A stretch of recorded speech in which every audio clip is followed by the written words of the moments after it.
Қазақстан мен Иран арасындағы экономикалық байланыс қайта жанданады. Тегеранда екі ел кәсіпкерлерінің бизнес форум өтті. 2 күндік шараға еліміздің үкімет мүшелері және 300-ге жуық компания өкілдері қатысты.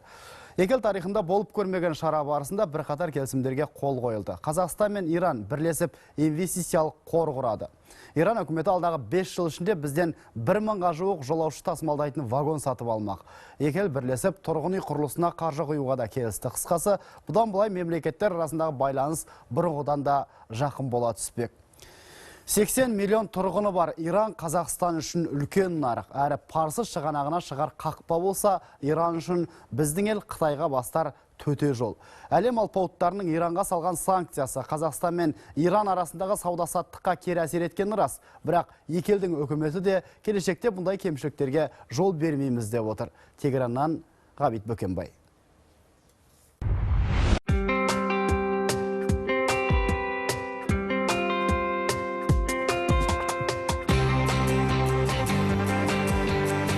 Иран 80 миллион халқы бар бір беткей саясат ұстанған мемлекет. Иран әлемнің 13-ші экономикасы. Иран газ қоры жөнінен 2-ші, мұнай қоры жағынан жер жүзінде 4-ші орында тұр. Астанасы Техран, бізше Тегеран. Эльбрус тауының етегін жайлаған қалада 17 миллион халық тұрады. Көп ұлтты мемлекет. Негіз құраушы ұлт ирандықтар 70%. Одан кейінгі орында 2 миллион саны бар әзірбайжандықтар тұр. Аз ұлттар қатарында күрд, араб, түркмендер бар. Елдің солтүстігіндегі Горған қаласында 5000 этникалық қазақ өмір сүреді.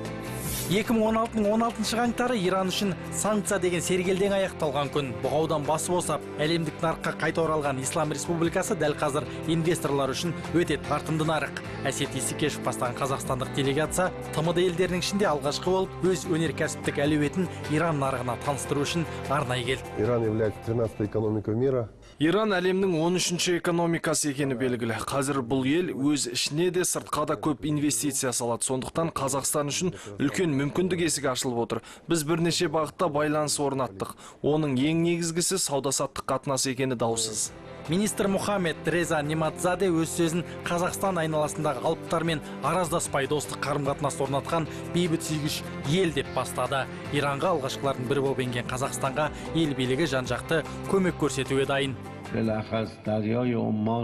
Мен сан мәрте екі жақты келіссөздерге қатыстым. Қазақстан біздің достас көршіміз. Сіздер біздің оңтүстіктегі порттарымызға қаржы құйып, екі ел арасындағы байланысты дамыта түсулеріңізге шақырамын. О баста форумға Иран тарапынан 150 компания қатысады деп жоспарланған еді. Алайда Иран ұлттық көрме залына келген кәсіпкерлер саны жоспарланғаннан 5 есе асып кетті. Ене шаншар орын жоқ. Мүмкіндікті мүлт жібермейтін бизнесмендер тура дәлізде тұрып келіссөздерге кірісті. Өздеріңіз куә болғандай, бүгінгі шара өте мазмұнды өтуде. Қазақстан тарапы бұл шараға жақсы дайындықпен келіпті. Біздің мұнай бұрғылау жабдықтарымыз ескіріп қалды. Бұл орайда Қазақстаннан үйренеріміз көп. Біздің компания тың технологияларды сатып алуға миллиондаған доллар жұмсауға әзір. Бәйтерек холдингісінің төрағасы Қуандық Бишімбаевтың сөзі ирандық кәсіпкерлердің құлағына майдай жаққаны анық. Бәйтерек қазақ еліне келіп кәсіп ашамын деген шетелдіктерге ерекше жағдай ұсынып отыр. Холдинг құны 50 мыңнан бастап 700 мың долларға дейінгі инвест жобаларға жеңілдетілген несие беріп, түрлі қолдау көрсетуге даяр. Сауда, инвестициялық қарым-қатынастар, олардың потенциалы өте мол, және ирандықтар да Қазақстан қызығып отыр. Біздің компанияларымызда да экспорт жағынан, импорт жағынан, инвестиция жағынан ирандық компаниялармен жұмыстеге қызығып отыр. Екі ел арасындағы алыс-беріс былтыр 1 миллиард долларға тақалған. Бұл жолғы бизнес форумнан кейін аталған көрсеткіш еселеп өсетіне қос тарап кәміл сенеді. Жалпы B2B форматындағы форум сатушы мен тұтынушы үшін таптырмайтын алаң. Иранның теміржол әкімшілігі қазақстандық вагондарға қызығып отыр. Әзірге 200 вагонға тапсырыс берген. Ислам Республикасында пойыз жүретін шойын жолда тапшы. Форум аясында Ақтөбе рельс зауыты өз өнімін Иранға саудалауға да уағдаласты. Қазақстандық компанияларының Иран нарығында үлкен контракттар алу талпынысы. Мысалы біздің мұнай компанияларымыз, басқа да салалар компанияларымыз ашылып жатқан жаңа мүмкіндікті пайдаланып, Иранның нарығына кірмек ойы бар. Соның бәрін біз қолдап, сол бар тілектердің бәрі іске ассын деп, осы үлкен шараны ұйымдастырып отырмыз. Екі ел ежелден дос, ендігісі сенімді серіктестікті экономикалық тұрғыдан тиімді пайдалану керек.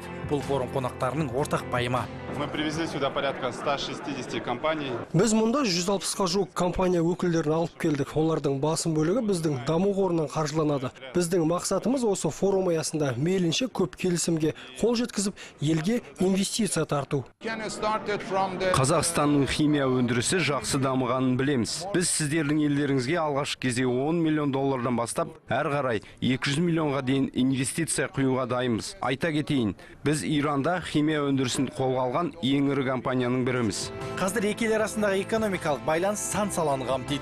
Оның ішінде Иранға біздің елден шикі мұнай мен сұйық газ тасымалданады. Сонымен қатар қазақстандық экспорттың астық тасымалынан да алатын үлесі мол. Бағасын әлі конкретті сөйлескен жоқпыз, енді қазір сөйлесеміз, бірақ енді объемы бір 5-6 мың тоннадай сөйлесеміз бірінші партиямен. Сосын алла жаса көре жатарымыз ғой, қалай не болатынын. Сосын темір жолмен. Біздің енді задачамыз погрузкасын бәрін уақытында сеуіміз керек. Сосын өздері әкетеді, темір жолмен, элеватормен артып, вагондармен әкетеді. Қазақ-Иран сауда қатынасының логистикалық потенциалы саңғарлы. Ұзындығы 928 шақырым Қазақстан, Түркменстан, Иран трансұлттық шойын жолы Еуропа мен Парс шығанағын жалғайтын көпір. Ал Каспий теңізі арқылы танкерлер мен жүк тасымалдау жолы бұрыннан бар. Маусым айынан бастап Эйр Астана ұлттық компаниясы Алматы-Тегеран тікелей әуе рейсін ашады. Дәл осы тақырып Қазақстан-Иран іскерлік кеңесінде де талқыға түсті. Иран тарапы екі ел арасындағы байланысты визалық кедергілерді жоюдан бастауды ұсынып отыр. Қазір Иран әлемнің 190 елімен тура әуежайда виза беруге келіскен. Қазақстан Иран нарығына түрлі түсті металлургия, азық-түлік және жеңіл көлік саудалауға ниетті. Оған қажетті логистикалық байланыстар бар. Мәселен, биыл Ақтау порттың жүк өткізу мүмкіндігі ұлғайды. Біздің кеңес 2 ай сайын бас қосып, мәселелерді шешу жолдарын талқылаймыз. Әрине, кез келген сауда-саттықтың күре тамыры банк саласы екені сөзсіз. Сондықтан ең алдымен екі елдің қаржы ұйымдары өзара серіктестік орнату керек.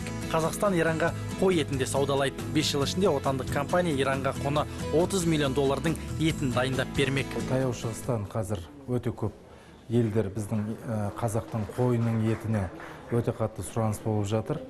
Логистикалық мәселелерді егер ұтымды шеше алатын болсақ, онда таяу шығыстағы көптеген елдерге ет жіберу мүмкіншілігіміз болғалы тұр. Кеңесте айтылған қадау мәселелер оң шешілеріне сенімдімін. Парсылық әріптестерінің арыз тілектерін тыңдаған Қуандық Бишімбаев осылай деді.